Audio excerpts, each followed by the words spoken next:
So to begin, would you mind telling us a little bit about yourself, where you're from, some of your favorite water-centered activities you enjoy, perhaps a few lakes or rivers or streams here in Wisconsin, and then lastly, some ways that you, at your own home or in your day-to-day life, that you keep our waterways in mind and protect Wisconsin waterways?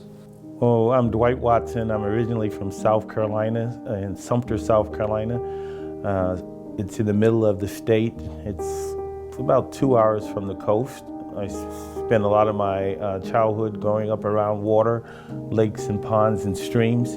My dad was a fisher person, and he would take the boys out fishing. We would go boating on the lakes. Our activities during the summer was to go to Ponset State Park, which was sort of a swimming hole. So I learned to swim in fresh water and to fish and to explore, and did a lot of hiking and nature lore as my growing up background. So a typical morning would be get up in the morning on a Saturday, put the cane poles on the car, go to Dad to a local pond and to fish, and that's an indelible part of my memory. And then in Wisconsin, I have a good friend who owns a lake house. It's called Big Wood Lake in Grantsburg, Wisconsin, and it's connected to the St. Croix River. And so when I go there, we go out on the pontoon boat, we fish, we hang out, so that's a lot of fun too. Well, I try to be water conscious, like trying not to use water excessively. Something as simple as when you clean your teeth, you wet your toothbrush, you clean your teeth, then you rinse your toothbrush instead of keeping the water running constantly. I try to eliminate bottled water, so I have a water cooler that I get my water from, so that I don't have all those plastic bottles. Would you mind telling us a bit about what the university is currently doing in terms of stormwater pollution reduction and sustainability in general? Wes is working very closely with student groups on focusing on water production and taking care of the Rock County River and other type things. The municipal separate storm sewer system permits are one of the ways in which we can work with the local industries to support fresh water. I'm also very much involved with the Kravitz River, the Kravitz Pond or lake, and how they're drawing down the water there, working closely with Cameron Clapper about how to make sure that our students are aware of the drawdown and how to be protective of that area once it's done. And the purpose of the drawdown and making sure that the wildlife in the area is protected as well. And then we just had Dr. Elizabeth Hurry.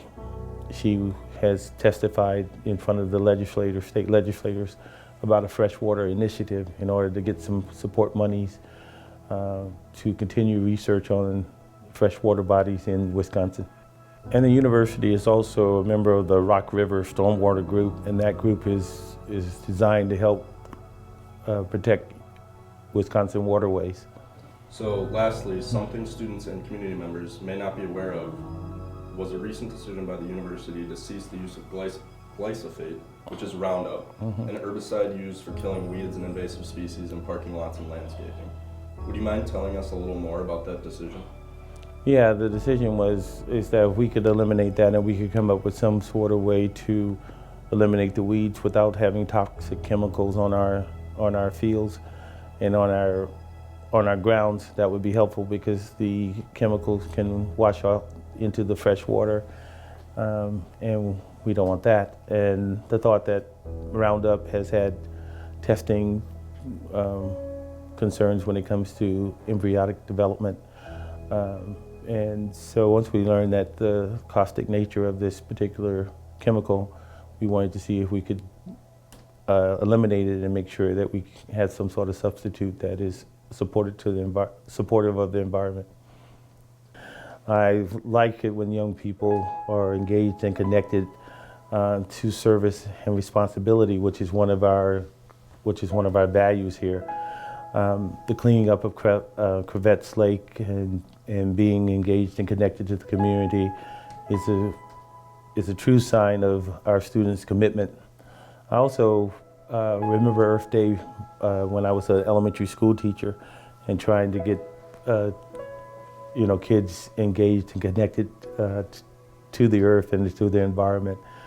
And one of the projects that we did is a messy little project, but we went around and we picked up sort of like dog poo in the park and stuff like that because the kids didn't want the poo to wash into the waterways. And so anything that young people can do to tangibly connect with fresh water, that's a good thing.